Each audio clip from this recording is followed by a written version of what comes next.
Morning बच्चों, नमस्ते। आज हम देखने जा रहे हैं फूल और कांटे कविता। फूल और कांटे कविता के कवि है अयोध्या सिंह उपाध्याय। उसे हम हरिऔध भी नाम से जानते हैं। यह कविता हिंदी के प्रसिद्ध साहित्यकार अयोध्या सिंह उपाध्याय हरिऔध ने लिखी हुई है। आप हिंदी के आधुनिक युग के प्रमुख साहित्यकारों में से एक है। खड़ी बोली के प्रारंभिक कवि में उनका मूर्धन्य स्थान रहा है और उनका जन्म 1865 में उत्तर प्रदेश के आजमगढ़ में हुआ था। उन्हें हिंदी प्रमुख आधार स्तंभ माना जाता है। इस कविता में कवि ने यह संदेश देने का प्रयत्न किया है कि मनुष्य केवल विशिष्ट कुल में जन्म लेने से ही महान नहीं बनता, बल्कि उसके द्वारा किए जाने वाले कर्म से ही महान बनता है। तो चलो देखेंगे आज की कविता। है जन्म लेते जगह में एक ही पौधा उन्हें है पालता। रात में उन पर चमकता चांद भी एक ही सी चांदनी है डालता। इसका अर्थ है, कवि कहते हैं कि सभी फूल एक ही पौधे से जन्म लेते हैं और वही पौधा उनका भरण पोषण करने का कार्य करता है। प्रकृति भी उन पर समान कृपा दृष्टि डालती है और रात में चंद्रमा जब आकाश में निकलता है तब उसकी चांदनी भी एक जैसी ही उन फूलों पर बिखेर देता है। आगे कहते हैं कवि, मेह उन पर है बरसता एक सा, एक सी उन पर हवाएं है बही, पर सदा ही यह देखता है हमें, ढंग उनके एक से होते नहीं। कवि कहते हैं कि मेघ अर्थात बादल भी जब वर्षा रूपी बूंदे गिरा देता है तो वह भी एक जैसे ही सभी तरह वर्षाव कर देता है। उन फूलों पर बहने वाली हवाएं भी एक जैसी होती है, अर्थात प्रकृति उन फूलों पर समान रूप से न्यौछावर होती है। फिर भी हमें यह दिखाई देता है कि उनके आकार, रंग, रूप में बहुत अंतर है। यहाँ पर हमें कवि यह संदेश देना चाहते हैं कि प्रकृति सभी जीव जंतुओं से समानता से व्यवहार करती है, लेकिन उनमें असमानता दिखाई देती है। वह स्पष्ट करता है कि भगवान ने सभी मनुष्यों को एक जैसा ही बनाया है, लेकिन हमें ही जात पात, धर्म तथा उच्च निष्ठा की दीवारों का निर्माण कर एक दूसरे में अंतर स्थापित किया है। आगे की पंक्तियां लेंगे हम। छेद कर कांटा किसी की उंगलियां, फाड़ देता है किसी का वर वसंत। प्यार डूबी तितलियों के पर कतर, भौर का है वेद देता शाम तक। आगे कवि स्पष्ट करते हैं कि जिस तरह फूलों पर प्रकृति कृपा दृष्टि करती है, उसी तरह कांटों पर भी कृपा होती है, लेकिन उसके गुण अलग होते हैं। वह किसी की उंगली में चुपकर यातनाएं देता है, तो कभी किसी का सुंदर वस्त्र फाड़ देता है। कभी फूलों पर मंडराने वाले भौरे और तितलियों को वह पीड़ा पहुंचाने में हिचकिचाता नहीं है।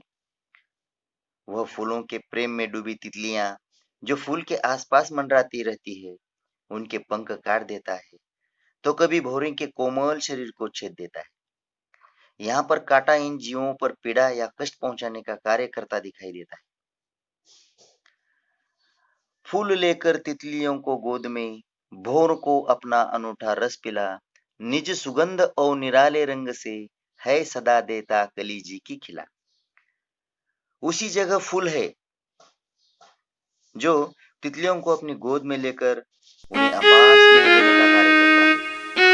भौरे को अपने हृदय तक आमंत्रित कर अनूठा रसपान कर देता है। वह हमेशा अपने रंग को बदलकर सुंदरता भर देता है। उसी तरह अपनी सुगंध निरंतर हवाओं में भरकर वातावरण को सुगंधित कर देता है। यह सभी कार्य फूल अपनी जी की कली खिलकर अर्थात प्रसन्न होकर करता है खटकता एक सबकी आंख में, दूसरा है सोहता सुरसीस पर, किस तरह कुल की बड़ाई काम दे, जो किसी में हो बड़प्पन की कसर।